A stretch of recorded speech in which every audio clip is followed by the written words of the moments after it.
already for some reason have your application in, you should be okay. They're freezing new applications. What stinks about that is that they never really got the rules even dealt out for independent contractors. So probably if you got your application in last Friday, which is when banks started taking them, although I heard they weren't taking them for independent contractors, you may still be okay. So I would encourage you to talk to your bank. Then the question is, will there be more funding? I'm hearing probably. So I think it's still worth, hopefully you already got your application in, but they went through the $335 billion in 2 weeks. So that shows you how hard small business has been hit. And, like anything, I'm sure there's some small businesses that weren't hit, small business being under 500 employees. So that's, some of these aren't small considered. Probably some of those businesses probably didn't need the funding, but took advantage of it anyway. And then, there's probably a lot of small businesses out there that didn't apply yet because maybe they didn't know or whatever, and they're going to be hurt by this. So that's one. Remember, we keep having these three buckets. The second is the SBA loan or the SBA grant through the disaster relief loan that I had everybody go in and apply for. Gosh, it's been about 2.5 weeks now for that $10,000 grant. So every time this news comes out, they haven't written the rules yet. And so the grant now, the rules are that it's going to be, if once it's not an approved application, but it's an approved application, not an approved loan. So your application, what you put in matches up. It's they're doing it now $1,000 per employee or $1,000 per independent contractor up to 10,000. So if you're a sole proprietor, you should be in line to get $1,000 now instead of 10,000. So that's a rule change. And then lastly, the last bucket we kind of have is that unemployment bucket. Melissa, you want to give a quick view of that because you're pretty up on what Washington's doing. Oregon, they're still first off, they're still writing the rules on this stuff. But I think it's going to be difficult to qualify is kind of what I'm thinking. And so I would agree. Yeah. So I think it's going to be difficult. The rules aren't written yet. You have to apply right now if you're in Washington and get denied. It sounds like before you can apply for it. There's still no idea of how they're going to calculate income and all of this stuff. So my best, and we've been saying this whole time, guys, our best advice to you is work. Go to work, try to make something happen right now, because don't bank on that something's going to happen with this. The third bucket is the stimulus checks, which I've heard have gone out in a lot of cases. They're still going out, going into people's bank accounts. If you get a refund check via mail, there's actually a website now that you need to go on and give your banking information if that check hasn't been cut yet, which I have not heard that any checks have been cut yet. Otherwise, you may be several weeks out before getting your check. I'm happy to post that for you guys. But you need to go on. Now, yesterday, I tried to go on and do it, and I got an error because it didn't like my address, and I still don't know why, so I've been reading up on it. So it crashed yesterday like several times, I heard, because of so much traffic. So, the frustration with this also, like Melissa and I were talking about, you have these big, huge, $335 billion trying to get out to small businesses within weeks to an SBA center that is used to handling their load. It's actually pretty amazing that they were able to do what they did, I think. And so, grace right now is given all the way around. The stimulus checks, people were complaining they didn't go out a couple weeks ago, but man, I think they got them out fairly quickly, to be honest with you. So I'm happy to post that and continue to move on. So you were asking me about the Washington updates. These are all posted on our site, our Facebook. So basically you have to reapply if you've already applied. You need to get denied. And they're not even sure what the criteria is going to be at this point, whether you're going to be considered unemployed or underemployed. Um, it sounds like a lot of brokers might not be considered underemployed. So, like Jeff said, just get out there and work. Yeah, I think take advantage of your opportunities, and we have them here, which is nice. And so really dive into what you're doing. Ask for help. If you're not having success with things, ask for help. Let us help you. Let us, we're all walking through this together. So, Yeah. um, yeah, we'll keep you guys posted. But I think, as we walk through this, I keep kind of saying that, we need to go to work first and see what happens second, because it does seem to change, as they're changing. I was kind of shocked today that the SBA, it's all over the news right now. They ran out of money, and it's almost misreporting, because the money's still there for the people that have put in the applications and everything else. But it's gonna hurt a lot of people, eventually. So keep grinding, keep working, keep taking advantage of your opportunities. Any questions real quick before we go into this? I want to add one more. We applied for the Revenue Portland. Yeah. That one it said there was supposedly 3,500 applicants. They accepted. Yeah. Yeah. So Yeah. that's a joke. Yeah. Some of these programs that are coming out with city or a county or even state, seem to be really small amount of money. And, you're talking about, when you think about $335 billion, that's a lot of money, right? And look how fast it went. And it's really just the save for, really 60-day save, for businesses. And so it's going to, as we walk through this together, we'll have to see how this thing, plays out in the future. I just keep saying, you guys got to get up and go to work. We still are able to work. There's a lot of people that aren't. And I know that the landscape has changed, obviously dramatically, but this isn't the first time that our landscape has changed. This is you're in a business that is related to the economy, and it goes up and it goes down, and we've got to learn how to sell in everything. So I look at this as a great time for you guys that are newer and maybe didn't experience the 2009, 2010, 2011, even into 2012 market, to really recognize that this is a great opportunity for you guys to get better, get through this, learn to sell in this, and you're going to be better for it, in the future, because there's a lot of newer agents, that have never lived through a bad market. And I remember back when that market happened, a lot of agents got in the business in 04, 05, 06, and a lot of them didn't make it through that market.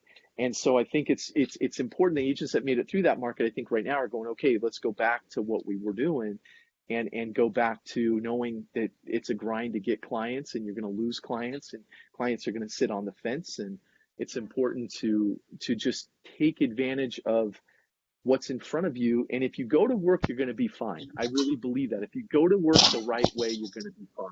If you don't, then, and there's a lot of agents that aren't going to, and then, it's going to be a rocky road. And I do think that there's going to be a lot of agents that get out of the business because of this. And it happened last time. We lost 40% of agents, in the market. And what I'll tell you is, when the getting got good, it got real good before agents started jumping into the business again. So this is an opportunity. Every negative, everything that happens is an opportunity. And we need to look at being grateful that we have an opportunity, and being grateful that we have the ball, so to speak, and we can still work. So anyway, that's my pep talk for the day. Okay, we'll get those slides put up. First of all, I'm just going to go straight into Evans Boyd's question that she. Yeah, let's handle the questions first. Yeah, because I didn't have that on the slides. So, what is the cleaning protocol for new listings?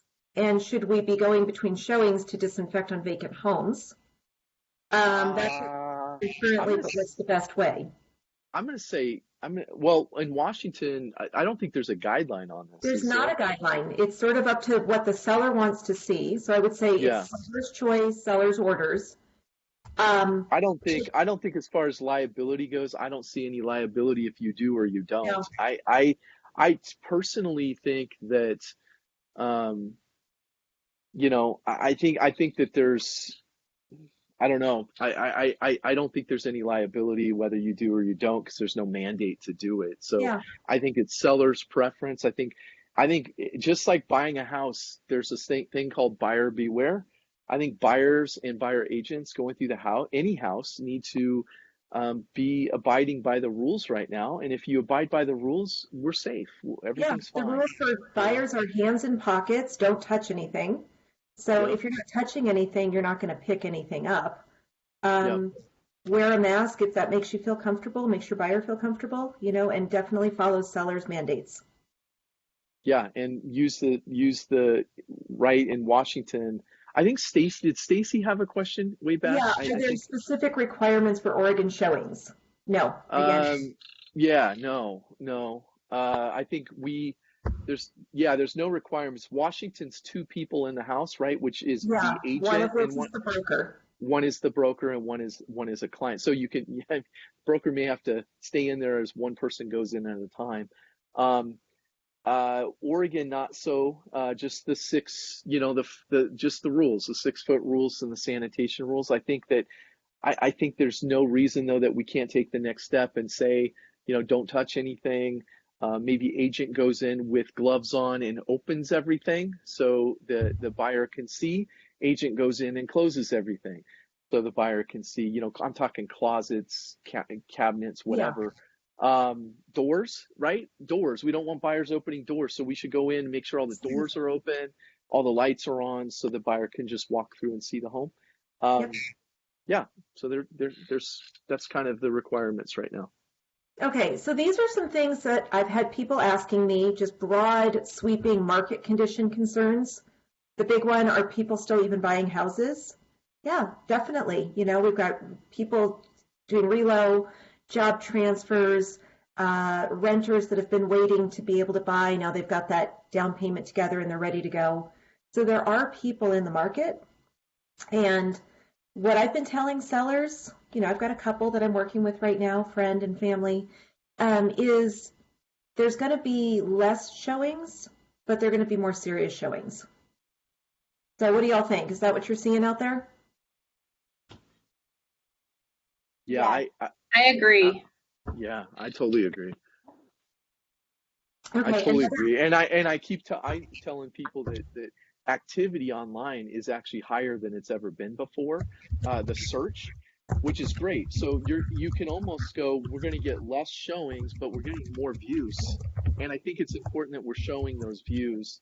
But yeah, I think that the ratio, and it would be really interesting, and I'm trying to get a stat on this for you guys over the next few weeks, but the ratio between showings and offers, let's say it was 10% before, I would think it's almost 50% right now. mhm. I mean, I don't think any buyers are going to go through homes unless they're really, really interested in it. Melissa, Yeah, before we move on, Jen Primo had an issue with two people and how to yeah, deal with I a got that one client. on a slide for her because Yeah, she okay, emailed it beautiful. in a while ago. Awesome, awesome. Okay, All cool. right. Um, okay, so another question I've gotten a lot. I heard prices are going to drop. I want to wait to list so I can get a good deal on my next home. So here's what I tell people. The market moves like this. When seller prices are high, buyer prices are high. When sellers' prices are lower, buyers' prices are lower. There's no magic high sell, buy low, unless you're right there when the market changes, or you wait it out and rent a bit, right? If you really think prices are going to drop or there's indicators, maybe you sell high and you rent. But then what I do is I talk to people when they say that and talk about here's what you're going to spend in rent. And you're going to waste this much money while waiting to save this much money. And a lot of times the money they spend renting is larger than the amount they think they're going to save by buying lower. Does that make sense?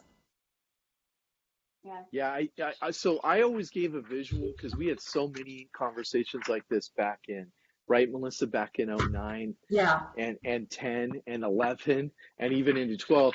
I don't know if you guys can see me, but I would always take a piece of paper and I'd sit with them and maybe you figure out how to do this with a whiteboard or something. I'm not going to be able to draw because I don't have a whiteboard. But what I would always say is, look, you tell me when we're at the bottom, and I would start drawing really fast. I say, you tell me, you say stop when we're at the bottom, and they go stop. And I'd be like, yeah, because by the time you figure out where the bottom, we're already on the way up and we're already here. And the market probably right now is somewhere around here. So by the time you're waiting for it to get to the bottom, the data tells us after it's already gone, and you're now buying here because it also takes you enough time to find a house. There is no timing a real estate market. There's no such thing. And I think that I think that that's a good way to describe it. And real estate markets go down and they go up just like stocks. And if as long as you're going to, and think about it this way, how long do you plan on living in your house? 10 years? Okay, in 10 years, the market's going to be up, right? There's never been a 10-year period where the market is from one point to another down. And so, and I think that as we talk through these, I think let's preface all of this stuff that Melissa and I are going to say with this. We're not trying to talk anybody into anything. I think that there's always a counterpoint, and you should know the counterpoint. If somebody's really scared right now, or they've lost a job, or they're afraid they're going to lose a job, we need to give empathy. We need to give empathy with that, and we need to hang on to that client for when this thing comes out. You're not going to talk, I don't know, we're not trying to talk people into this, but we're here to educate. And that education on that sheet is as good as people are like, okay, yeah, that makes sense. A lot of people. And those people, I turned around, 7, 8 years later, and they made a ton of money, even though they bought, and then maybe the market went down even a little bit more, but it came right back up. And you're never going to time it. It's like trying to time the stock market. Good luck with that. And people always say, if you hold in the stock market, you're smart. If you try to time it, you're going to lose money over time. Right. And it's the same thing with homes. Homes you live in. Homes aren't a commodity. Homes are where you live. So yeah, lead into the stock market question. I want to wait and see what the stock market does. I'm not even why that's relevant. Unless you're cashing out stocks to buy your house with, sure, maybe. But what does that have to do with a home sale? Jeff, do you want to weigh in? It's kind of economic related. I think people assume the stock market is how the economy is. And this isn't we also have to remember there's been a lot of people that lived through that great recession, right? And I think the thing about that is that was housing led. This is not housing led. That was a housing led recession. Absolutely. That's why the housing market got hammered. It was ugly. It was super hard to, people lost homes. This is not a housing led recession. If you remember, we were on the way up, and we will be on the way up because there's bent up supply. There's no supply, and there's bent up demand. And the demand now, I'm going to say 50% at least of the demand is now sitting on the side. When this gets released and that demand gets back into this and people get employed again, because there's a lot of people furloughed right now, right? So you guys hear that word. What does furlough mean? Furlough means you still have a job to come back to. You're kind of benched right now, right? You're benched because the companies need to save some money to get through this, and you're on the bench right now. And you can go get employment, but you're on the bench. But we're bringing you back. And so there's this bent up. This is a completely different market economically. And even if we go into a slight recession, which obviously we're going to have a blip of a recession. I mean, you look at unemployment rates and they're like this right now, right? This is not housing led. And so I think it's also housing doesn't dictate the stock market. Stock market right now is super volatile for good reason. People are nervous. The real estate market is not going to dip like the stock market will because people live in the homes. It's a totally different, this is commoditized, and houses are not a commodity. They're a necessity. I mean, that's a good word to use right now. Housing is a necessity. People need a place to live. It's different than the stock market. And even back then, the stock market got hammered.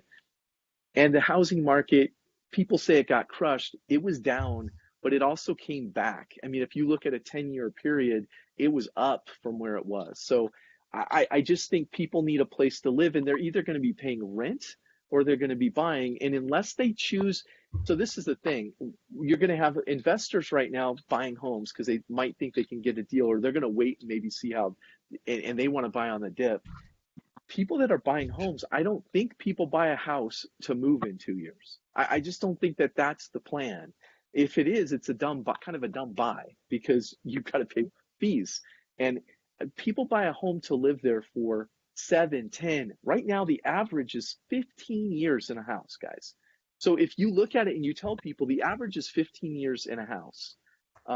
In fact, Stephen, I'm just thinking out loud, maybe we should do a 15-year, we'll get some data and run 15 years for you guys in the last 15 years and the 15 years before that, and where the house prices were 15 years ago and where they are today. And we'll go back maybe like 45 years on that and show that if somebody stays the average time right now, there's never been a point in our history that it's ever been lower. So why now? Because we've got what is going to be over faster than any recession we've been in.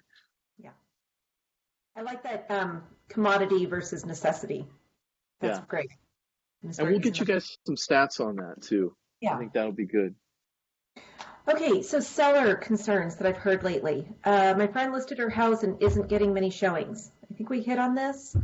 They're going to be getting a lot of online looking first, and then once those buyers whittle down the choices, they're going to get fewer showings, more serious showings. So, Melissa, can we stop real quick? Because I'm going to hit Joanne Doyle's question real quick on this.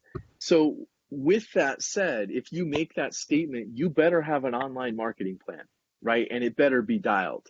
And what we're suggesting you do is you've got to have professional photos. You've got to have, I think, a walkthrough video that you're posting on a Zillow, where you're talking about those. We have a YouTube channel we're building out right now. We can get it on there. The second thing is you better have the 3D virtual tour, right? And our suggestion is, and Matterport's great, and Matterport's out there, and you can get a virtual floor plan and everything else. The problem with Matterport is it doesn't go onto Zillow. It doesn't translate onto Zillow. Everybody's on Zillow, okay? So our suggestion is you do a 3D virtual tour on Zillow. And if you do Matterport, you better do the 3D virtual tour on Zillow as well, and you can download that from your app. So you better have a really strong virtual marketing plan on the web, and you better be able to articulate it, because if you're saying showings are down, way down, but they're serious buyers, but there's more people over here, and you don't have a good, you don't have a good plan over here, and you don't execute well over here, the seller's not going to be happy with that. And we want to be able to get to statistics on showings or on views and that sort of thing. That's why it's something like Facebook advertising is great, because you can get the views and you can show your seller that, hey, this many people, yes, you didn't get a showing this week, but 350 people viewed your home online. That's huge, right? And those are the things like we do with the Blitz, where we follow the seller around, right? We pixelate the seller so the seller goes on ESPN and sees their house listed. Those are things that will keep the seller, because I remember back when I first started in 1999, when I first started, the market, we were at 8.5% interest rates, and the average market time was 10 months. 10 months, guys, 10 months, okay? So what we knew was we had to keep the listing until it sold. Nobody wants to take a listing, spend money, and advertise it, and then not sell it, right? So in order to do that, we had to create marketing plans to show that the activity was still happening, even though a lot of showings weren't happening. And so you've got to be, I did 3D on Zillow, but you haven't been able to upload it to Zillow. Did you use the app, the 3D Zillow app? If you did and it's not uploading, call their customer service. They're pretty good, and they'll be able to help you with that. We can also get you the number. So you need to keep the listing, and the way to keep the listing is being proactive, giving at least weekly updates, and showing activity, even if there hasn't been activity. So that's my yes. REPix does the 3D tours for you. Yeah, and it's super easy to do too. You can do it on your phone, but they'll do it for you. We're working on actually trying to even make that package cheaper for you guys right now. We're trying to do some things to kind of help out. So stay tuned for that. Hopefully I got that dialed in the next couple weeks. But yeah, absolutely. Okay, Yep. Felicia says for the 3D, go to your dashboard and publish. So Yep. again, if that doesn't work, call customer support. But again, it's got to be the Zillow 3D, right? Yeah. It's got to be the Zillow 3D tour. They don't allow anything else up there. And again, the value of the 3D tour is it goes to the top of Zillow for 7 days, and it's also published in their 3D virtual tour section where there's not a ton of homes. So you're going to get a lot more views by using that. Okay. No, Michael, there's not. There's not. Yeah, there's not. So iPad, iPad's cheap right now to buy, and that sort of thing. So, or you can hire it done as well. Yeah. Now, she might have a particular issue going on. I can get with you later on after this and help you through it. Cool. All right, so Evans, Zillow 3D is great. Matterport, like Jeff says, is not going to go into Zillow. So since they basically are the same thing, I go with the one that goes into Zillow. And it's cheaper too than Matterport. Yeah. So yeah, Matterport's $300 or $400. And you can do it yourself. Okay, seller concerns. This comes up a lot lately. What if I lose my job? Can I cancel the sale that I've got with the buyer? So no, sellers do not have options to cancel sales unless there was some language written into the contract to say if seller loses seller's job, they can cancel. But there's a reason our contracts don't have seller cancellation provisions. So yeah, it's called specific performance, right? Yeah. And you probably don't want to be writing that sort of language without talking to me or Barb first. Another one that came up recently, I want you to find out what job the buyer has before I accept this offer. So this one kind of threw me, gut feeling is, well, it's not any of our business what the buyer does. He's approved.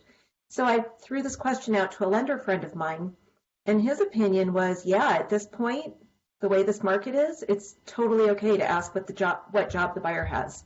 And the seller can direct you to do anything the seller wants you to do. Like the seller could even say, I don't want this inspector inspecting my home. And if you publish that and say this is a seller, directive, then it's perfectly okay. So same thing. If the seller is going to want to be concerned what job that buyer has, maybe you post a seller directive on the listing and just give notice. Seller is going to ask what your buyer does for a living. Yeah, I think the key here is as long as it doesn't violate fair housing.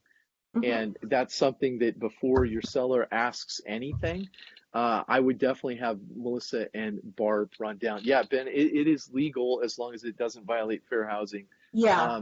For instance, your seller, even in a negotiation situation, a multiple offer situation, if your seller gives you directive to give what the offer is of the other product, you can do that. I mean, you can do that. It's seller directive as long as it doesn't violate fair housing. So how could that question violate fair housing?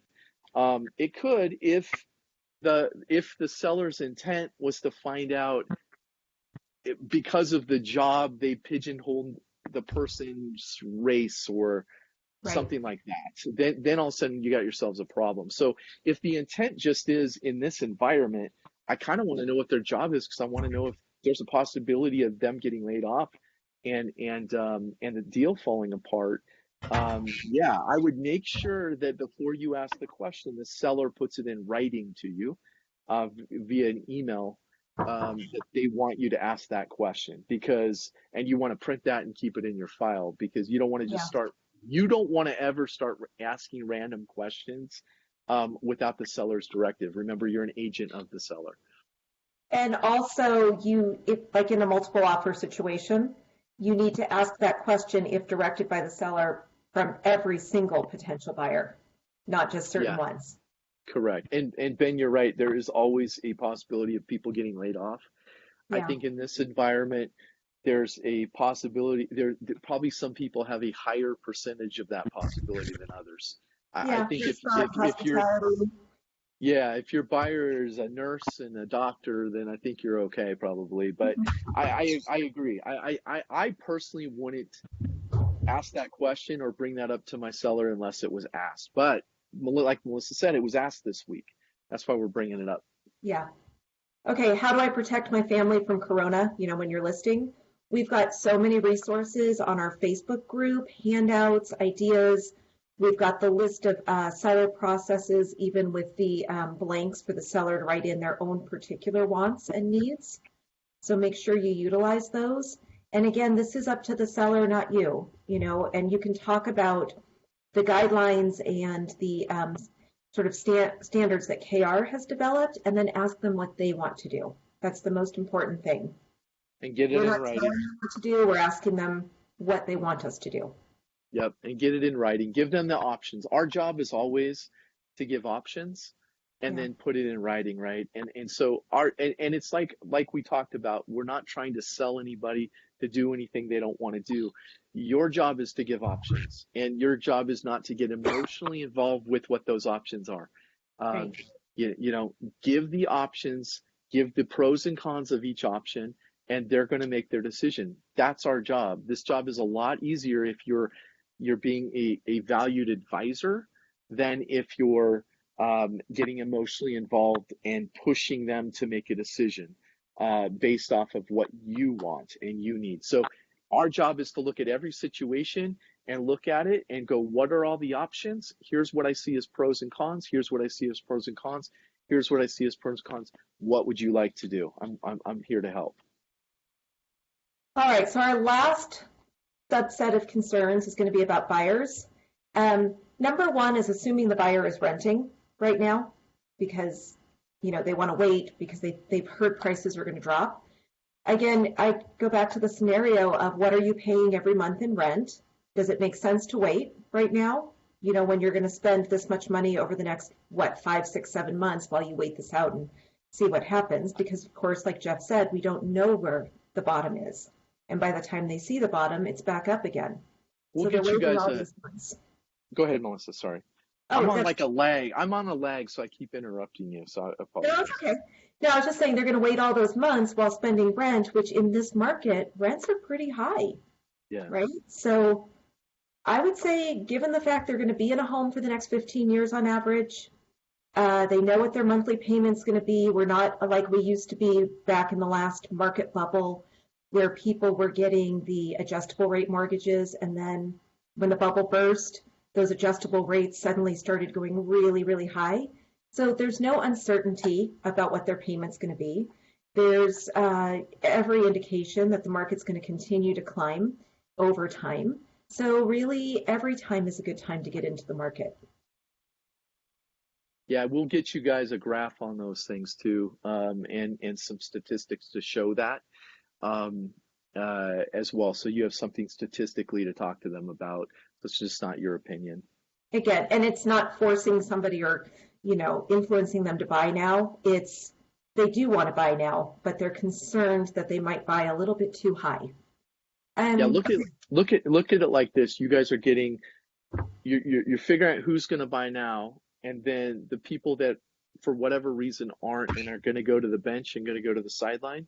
That's your new pipeline, right? Yeah. And you can build up a massive pipeline with that while you're working with the clients now. Stay in front of those people, support those people, care about those people, have empathy for those people, but you're not trying to talk them into anything. Again, you're their trusted advisor. You're giving them options. And if you don't feel comfortable buying right now, then by all means, let's wait. Exactly. These are Washington specific concerns because we've got the 2-person rule in Washington right now, and contractors can't do any repairs. They have to be absolutely safety related or structural integrity related. So the first concern, Jen Primo had this one come up. We all want to see the house together. She had like 5 people that would not listen to her about the 1 person at a time rule. So first of all, you want to tell them that that's what the governor has said. The reason we can continue doing real estate in Washington is because we're adhering to those guidelines.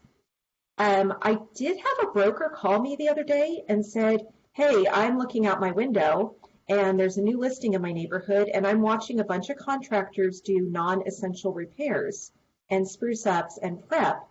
Well, what do I do? And, there is the governor's hotline. So it's not outside the realm of possibility that when those 5 people want to walk into that house together, that the neighbor might see that, get annoyed, and call the governor's hotline and report it.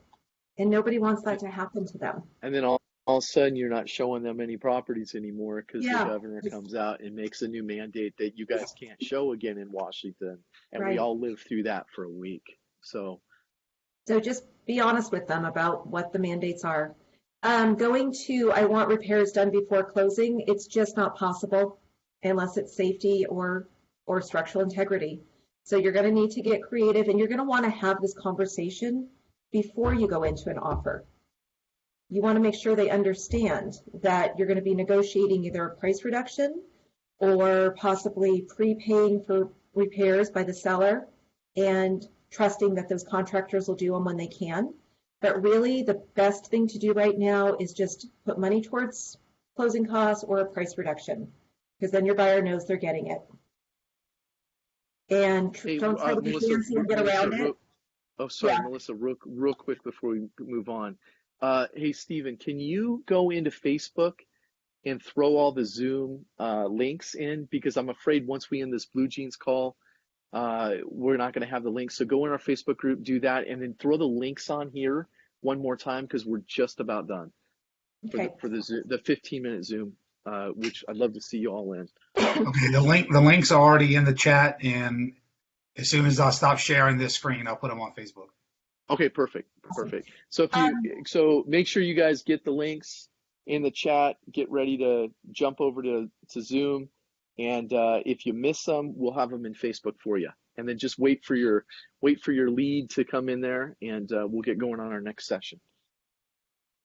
Okay, and Go then ahead, Melissa. a nuance of this for repairs, I had this come up the other day.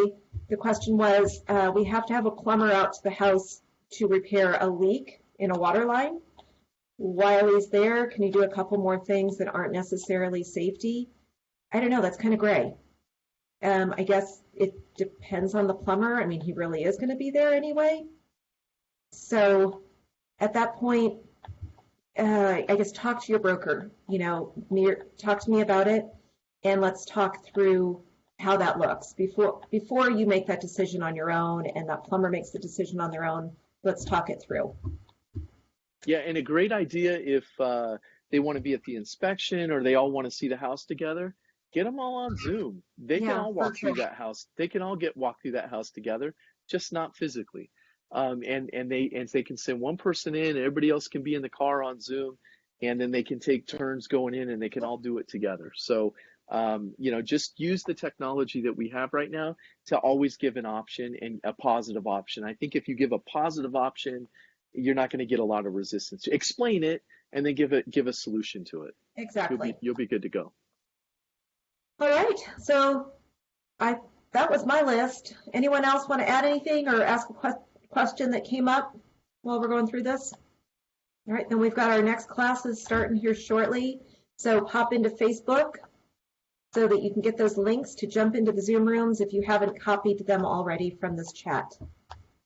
Perfect. And then those will be about 15 minutes. So they should end up Gia, Hannah, and Stephen, you guys should be done around 10. Unless you have a lot of questions, you guys can keep rolling. So have fun. Those should be good. Bye, All right, guys. guys.